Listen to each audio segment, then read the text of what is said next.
কাফেরদের জন্য আমি আমার আব্দুল্লাহ রক্তকে হারাম ঘোষণা করলাম, আপনি হারাম হিসাবে কবুল করে নিন। হারাম মানে আমার আব্দুল্লাহকে যেন কাফেররা হত্যা করতে না পারে। আব্দুল্লাহ যুলবিজাদাইন চোখের পানি ছেড়ে দিয়ে বলেন, ইয়া রাসূলুল্লাহ, এটা কেমন দোয়া করলেন? আমি তো শাহাদাতের তামান্না নিয়ে আপনার কাছে এসেছিলাম, আপনি একটু দোয়া করবেন, আল্লাহ তাআলা আপনার দোয়া কবুল করবে।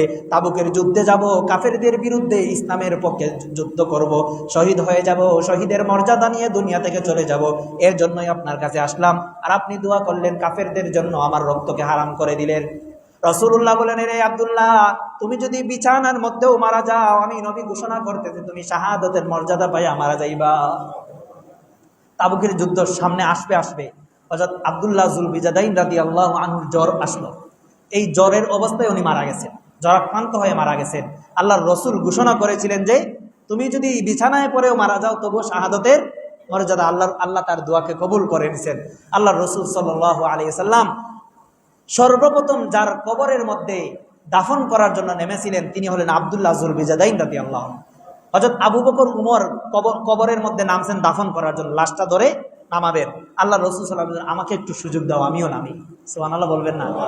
নবীজি নামতেছেন সাহাবীর কবরে, নবীজির মুবারক হাত যার গায়ের মধ্যে, যার দেহের মধ্যে লাগবে, ওই দেহে কি জাহান্নামের আগুন লাগবে? জাহান্নামের আগুন লাগবে।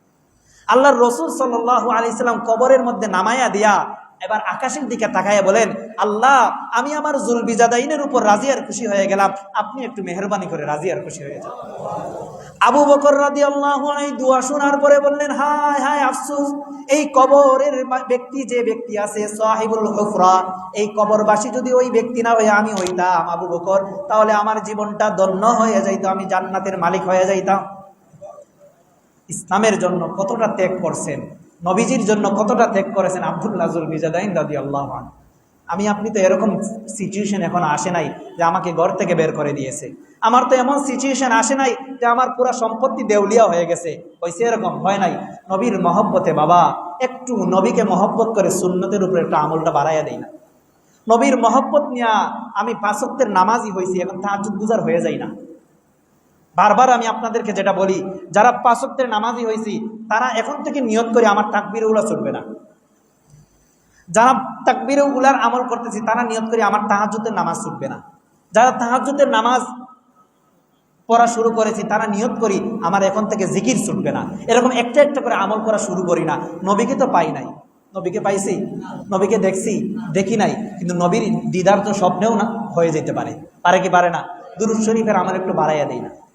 দুরূদ শরীফের আমল অন্তত প্রতিদিন, এটা পরীক্ষিত আমল, কেউ যদি 200 বার প্রতিদিন দুরূদ শরীফ পড়েন, হক সেটা ছোট দুরূদ সাল্লাল্লাহু আলাইহি ওয়াসাল্লাম, তার জিন্দগির যত পাহাড় সম পরিমাণও যদি পেরেশানি থাকে, পাহাড় সম পরিমাণও যদি তার কোনো দুশ্চিন্তা থাকে, আল্লাহ এটাকে পানির মতো সহজ করে দিবে। দুরূদ শরীফের এত ফায়দা। দুরূদ শরীফের আমল করলে নবীর দিদারও তো নসিব হয়ে যেতে পারে।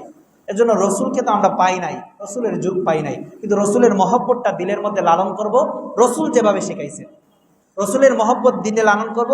সাহাবায়ে কেরাম যেভাবে করছেন, সাহাবায়ে কেরাম তো মিলাদুন নবী পালন করে কি করেন নাই? রসুলের মহব্বত দেখেন নাই, বরং জীবনের মধ্যে প্র্যাকটিক্যাল রসুলের আদর্শকে কি করছেন? বাস্তবায়ন করেছেন। আমাদের রসুলের আদর্শ নাই, রসুলের জীবনের নমুনা নাই। বৎসরে একবার শুধু মিলাদুন নবী পালন করলে কি আশিকে রাসূল এটা হইল? বলেন, এটা কি আশিকে রাসূলের না রসুলের সাথে অপমাননা হইল? রসুলের অপমাননা হইল। দেখেন, দিন হলো সেটা যেটা নবী আমাদেরকে শিখাইছেন, এর বাহিরে গিয়ে যদি করি তাহলে আমি মধ্যম পন্থা, আমি ভারসাম্যপূর্ণ উম্মত হইতে পারলাম না। ভারসাম্যপূর্ণ উম্মত হইব তখন যখন আমি শরীয়ত মানব। আল্লাহ তাআলা আমাদেরকে বোঝা, শেখার, আমল করার তৌফিক দান করেন। ওয়া আখিরু দাওয়ানা আলহামদুলিল্লাহি রাব্বিল আলামিন।